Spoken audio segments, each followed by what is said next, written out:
Welcome back to Plenvo, your friendly guide to gardening. Today we are diving into something that can completely transform your little garden. I'm talking about crop rotation, a method that might sound complicated at first, but I promise, if you follow along, you will see your harvest grow bigger and healthier every year. Stick with me because by the end of this video, you will have a clear plan for your garden and your soil will thank you. Before we start, make sure to subscribe to the channel, hit the bell icon to get notified about new videos, and if this video helps you, press the thanks button to support Plenvo. Also, share this video with your gardening friends. They will be grateful for the tips. Now, let's talk about why crop rotation is important. Many gardeners plant the same vegetables in the same spot year after year, thinking it is easier. But the truth is this can drain nutrients from the soil, allow pests to build up, and leave plants weak and prone to disease. When you rotate crops correctly, the soil stays fertile, pests are managed naturally, and your plants grow stronger. You will notice healthier leaves, better fruit, and bigger harvests. In a small garden, I like to divide crops into 4 main categories. First, we have the heavy feeders. These are plants that require a lot of nutrients. Think about all types of cabbage, pumpkin, squash, zucchini, and cucumbers. These vegetables are wonderful, but they need rich soil to thrive. Before you plant them, add plenty of compost or a balanced fertilizer. I like to mix in some well-rotted organic matter a few weeks before planting, giving the soil time to absorb nutrients. Plant them in beds that have rested or were previously planted with legumes or cover crops. This way, the soil is ready to support these hungry plants. Next are the medium feeders. These include tomatoes, peppers, eggplants, onions, garlic, leafy greens like lettuce and spinach, and root vegetables such as carrots, beets, radishes, and turnips. These crops do well in moderately fertile soil. They appreciate a light top dressing of fertilizer or compost during the growing season, especially if the weather is dry or if the plants are showing signs of nutrient stress.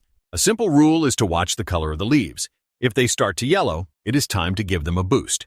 Then we have the light feeders, mainly legumes. Beans, peas, lentils, and fava beans fall into this group. Legumes are incredible because they form a natural partnership with nitrogen-fixing bacteria in their roots. These bacteria pull nitrogen from the air and make it available to the plants. That means legumes actually enrich the soil for the next crop. After harvesting beans or peas, the soil is naturally fertile, ready to support hungry vegetables like cabbage or tomatoes. Fun fact, even some non-legumes, like sea buckthorn, love these nitrogen-fixing neighbors, which is why they spread so aggressively in abandoned gardens. Finally, we have cover crops, also called green manure. These crops are not grown for food, but they play an essential role in maintaining healthy soil. Mustard, phacelia, rye, oats with vetch, clover, rapeseed, and buckwheat are excellent examples. These crops loosen compacted soil, stabilize its structure, add organic matter when dug in, suppress weeds, and help prevent the spread of diseases. Always dig cover crops into the soil at the end of the season. They prepare the soil for the next planting and create a thriving environment for all your vegetables. Here is a very important rule. Never plant 2 crops from the same family in consecutive years in the same bed.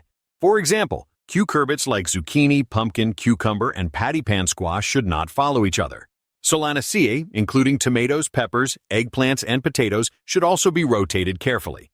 Brassicas, which include all cabbage varieties, radish, mustard, arugula, and turnip, need a break before being planted in the same bed again.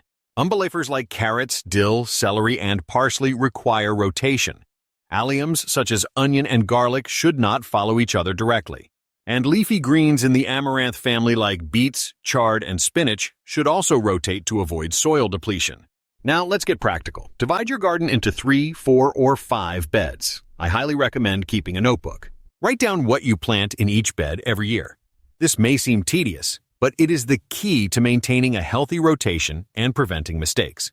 For a simple 4-bed rotation over 4 years, it can look like this. Bed 1, cabbage or cucurbits. Bed 2, legumes.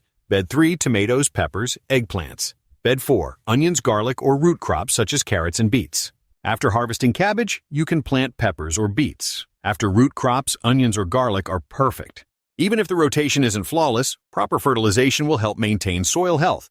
For 5 to 6 beds, the rotation can be expanded. Bed 1, cabbage or cucurbits. Bed 2, legumes. Bed 3, tomatoes, peppers, eggplants. Bed 4, onions or garlic. Bed 5, root crops. Bed 6, fallow or cover crops. You can also plant fast-growing leafy greens in part of the bed with legumes or fallow crops. This allows you to get additional harvests without disturbing the main rotation. Fertilize the fallow bed and rotate lime or other soil amendments to prepare for the next heavy feeder crops. Special attention should be given to strawberries. Plant strawberries only after a completed rotation. The best time is after cover crops, legumes, or fallow beds. Give them full mineral support before planting. Never plant strawberries in the same bed year after year. They need a rest to stay productive. Potatoes deserve a special mention. Treat potatoes like tomatoes and peppers in terms of rotation. Fertilize the bed under cabbage before planting potatoes. After harvest, plant cover crops. If you grow early and late potatoes, plant mustard after early potatoes to deter pests, and rye or oats with vetch after late potatoes, adjusting to your climate. This prevents diseases such as blight and keeps the soil fertile. Some additional tips: keep an eye on soil moisture and texture. Mulching helps retain water and suppress weeds. Use compost tea or diluted fertilizers for foliar feeding during prolonged dry spells. Interplanting quick-growing herbs or leafy greens in between your main crops can also help manage pests and improve biodiversity in the garden. Remember, small garden rotation differs from large field rotation. There are no grain crops or perennial grasses to maintain soil health.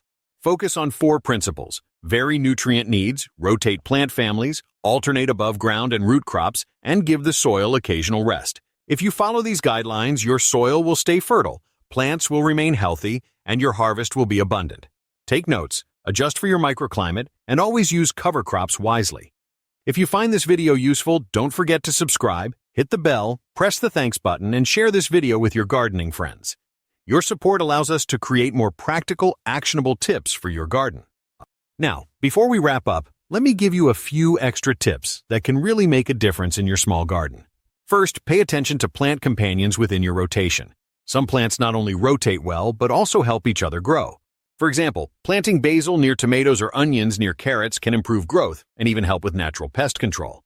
These little combinations are easy to overlook, but can boost your harvest without extra chemicals. Another thing to keep in mind is soil health beyond rotation. While crop rotation is essential, adding organic matter regularly is equally important. Compost, well-rotted manure, or even homemade green compost from kitchen scraps can enrich the soil, improve structure, and retain moisture. Spread it evenly and let it work in before planting. This simple practice ensures that every bed is ready for the next crop, whether it's a hungry heavy feeder like cabbage or a medium feeder like tomatoes. Also, don't forget about timing. Some vegetables benefit from being planted early in spring, while others do better later or in succession after a quick-growing crop. Fast-growing greens like lettuce or radishes can be planted between main crops. This not only maximizes space, but also gives you a continuous harvest, keeping your garden productive throughout the season. And a word about weeds and pests. Even with rotation, small gardens can get weedy. Keep an eye on beds, remove weeds promptly, and use mulch to suppress them. Mulch also helps retain moisture during dry spells, which is crucial for consistent growth. As for pests, healthy soil and good rotation often reduce infestations naturally, but monitoring plants weekly allows you to catch problems early before they spread. Finally, I want to encourage you to experiment a little. Every garden is unique. What works perfectly in one small plot might need adjustment in another. Keep notes, observe how plants respond, and adjust your rotation and care accordingly. With time, you'll develop a rhythm that works specifically for your garden, and that's when the magic really happens.